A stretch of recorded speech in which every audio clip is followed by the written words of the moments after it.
Okay. In walking through this journey, let's go back to what you said. Was it 2019 or 2021 or 2020? My bad. 2020. 2020. Okay. So when COVID was at its peak, walk us through what your feelings were and knowing that you were making like these juices and people were asking about them, but not being quite sure, like, am I a business owner? Where does this really take me? Yeah. So, yeah, during that time, like I was still I was really scared. And I think I was more so focused on what other people would think, or Mm-hmm. maybe, like, who does she think she is? Like, but I had to dead that and remove that spirit from my body and my life. And I just still always felt like God had called me to do this. And I wasn't sure why, but I just felt something inside of me that I needed to be doing it. So I just kept going, like, kept going. And on top of that, I was having like so much fun with it, like the most fun that I Yeah. had. Like I just felt fulfilled and like I'm creating this, and I wasn't feeling that when I, in my past jobs. Mm-hmm. So just feeling all of that, like I just felt like, okay, this something is here, and I've just felt like I couldn't, like, put it to the side. So I just continued to just grow and just keep going. I just told myself, no matter what, I'm not going to give up, because I feel like if you start something and you're actually passionate about that, Right. like, and you never stop and you're consistent the entire way, like it has no reason not to pop off, Right. So that's kind of how I felt about it. And I was like, no, I'm just going to keep going. Like, what's the worst that can happen?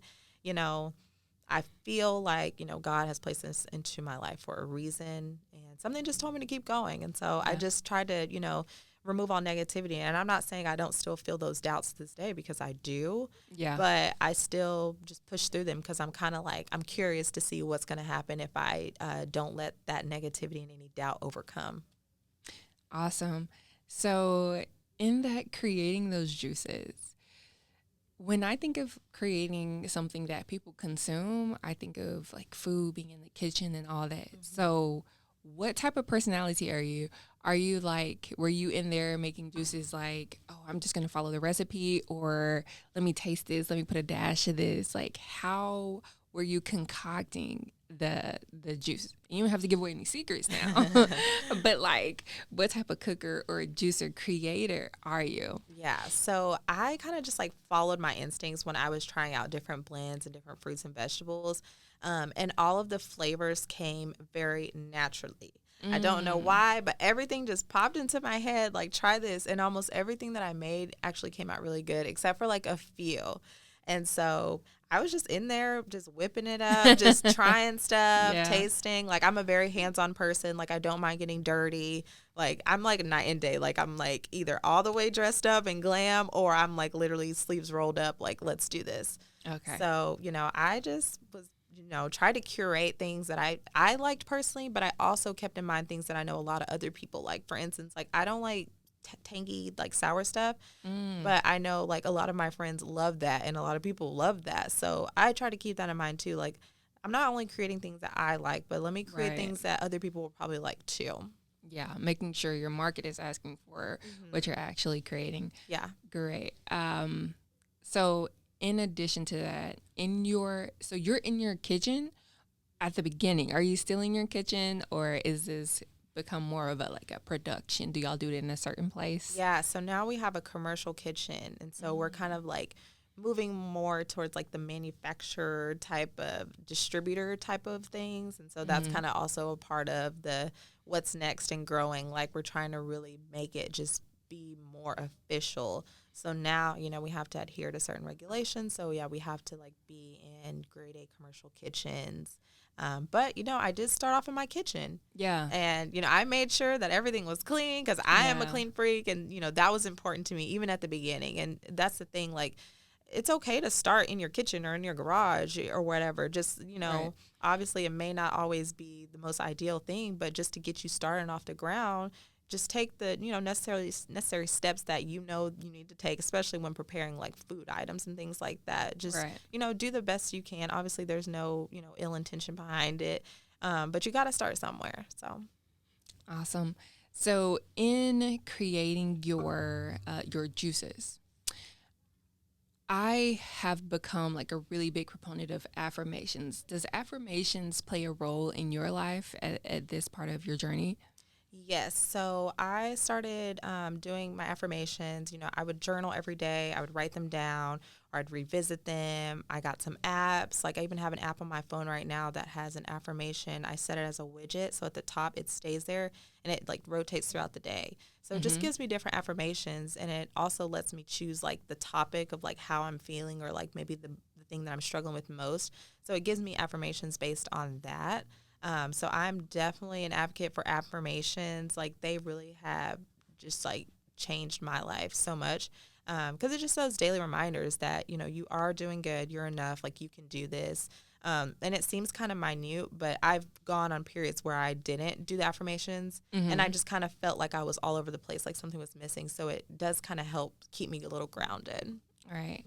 So with your affirmations, I don't know if it's affirmation or just like forecasting, but where do you see yourself in like, let's say 2-3 years? Let's not even say 5. 2-3 years, where are you hoping to be? Who is that, Jessica? Yeah. So business wise, I'm planning, we will have a storefront, some type of low physical location. And I just want to be able to manage from like the outside looking in. So I like to see like my creations just come to life and stand on the back burner looking in. I'm not really like I want to be the center of it or the face of it. Yeah. I like to kind of just like delegate and put everything together and then step back and look at how things are playing out. I would love to, be doing motivational speakings, maybe putting different events together for women to talk about starting businesses or just like getting over those like humps in life to become the woman or the man that you want to be. Yeah. So I definitely see myself, being a little bit more, connected and creating and just like, motivating other people, doing podcasts like this or motivational speaking. But I definitely see myself just being, a boss, accelerated from where I am now for sure. Okay. Let's put a number on that. How, in terms of your impact, how many people, let's say in 2 years, do you think you're going to or you want to employ?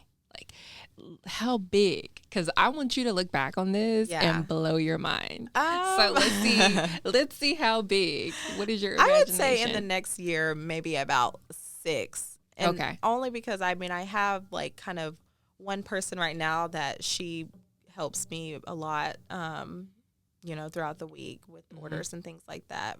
And then another person kind of steps in as well. So that's already kind of 2. So I'm going to say 6 only because, it just depends because I'm only assuming that I'm going to have one location. So, I could have more, but I'm just going to say about 6 employees for now, and then we'll look back and see what happens. Yes. I think you're going to blow your mind because that's a little conservative. Yeah. But no, that's great aspirations, and I'm so thankful that you're in this place. And I think I've just been reading this book, Outliers, and just talking about being born in a certain period of time and how people impact or how people rise to the cream of the crop.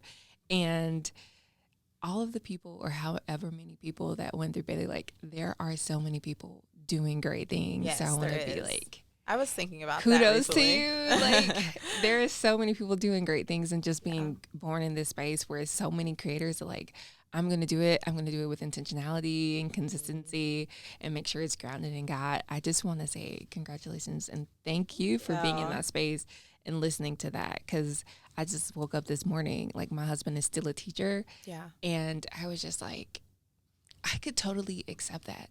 Like I could accept that as what it's going to be. I'll just be a teacher for the rest of my life. But I think I'm more fearful of being somebody I never wanted to be opposed to like stepping out and trying to become that person. So kudos to you because I'm like in that space right now. That's too. exactly how I feel as well.